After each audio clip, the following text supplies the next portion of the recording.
Thursday was normally a good day. Soon, very soon, she'd be able to buy that stuff from the boarded-up house down our street, and she'd be happy for a few hours. Every taut muscle in her body would relax. She'd talk to me, even read to me sometimes. I called out people's numbers cheerily as we hurtled along. Nothing, 214, 2, nothing, 19. Nothing, 7, nothing, 22, nothing, 4, 6. Suddenly, Mum jerked the stroller to a halt and swung it round to her face. She crouched down and held both sides of the frame with her hands, making a cage with her body, clutching so tightly I could see the cords in her arms standing out, the bruises and pinpricks more vivid than ever. She looked me straight in the eye, the fury clear on her face. "Listen, Jem!" The words came spitting out of her face. "I don't know what you're going on about, but I want you to stop. It's doing my head in. I don't need it today, okay? I don't need it. Just bloody shut up!" The syllables stinging like angry wasps, her venom fizzing all around me.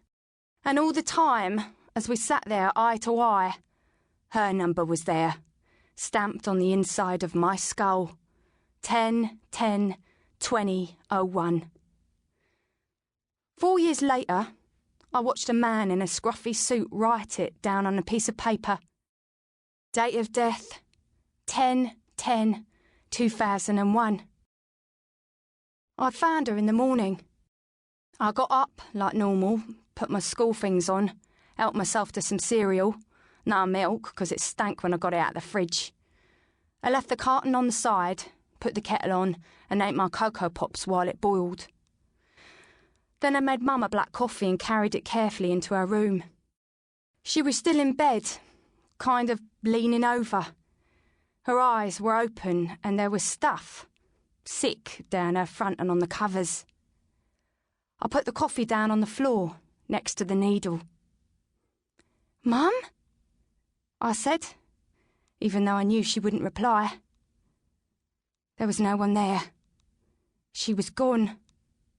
And her number was gone too. I could remember it, but I couldn't see it anymore when I looked into her dull, empty eyes. I stood there for a few minutes, a few hours, I don't know. Then I went downstairs and told the lady in the flat below us. She came up to look, made me wait outside the flat, like I hadn't already seen it, silly cow. She was only gone about 30 seconds, and then she rushed out past me and was sick in the hallway. When she'd finished, she wiped her mouth on her hanky, took me back to her flat and rang for an ambulance. Then all these people came. People in uniform, police, ambulance men, people in suits, like that man with a clipboard and paper, and a lady who spoke to me like I was stupid and took me away from there. Just like that. The only place I'd ever known. In her car on the way to God knows where, I kept going over and over it in my mind. Not the numbers this time. Words. 3 words. Date of death. Date of death. If only I'd known that's what it was, I could have told her. Stopped her. I don't know. Would it have made a difference? If she had known that we'd only had 6 years together?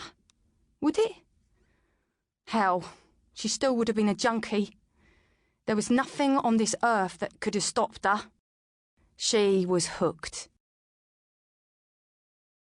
I didn't like being there under the bridge with Spider.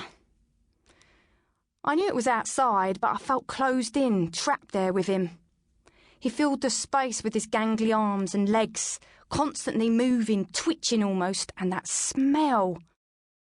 I ducked past him and out onto the towpath. "Where you going?" he shouted behind me, his voice booming off the concrete walls. "Just walking," I mumbled. "Right," he said, catching up with me. "Walk and talk," he said. "Walk and talk." Drawing level, too close to my shoulder, brushing against me. I carried on, head down, hood up, a blinking patch of gravel and trash moving under my sneakers. He loped along beside me. We must have looked so stupid, me being small for 15 and him like a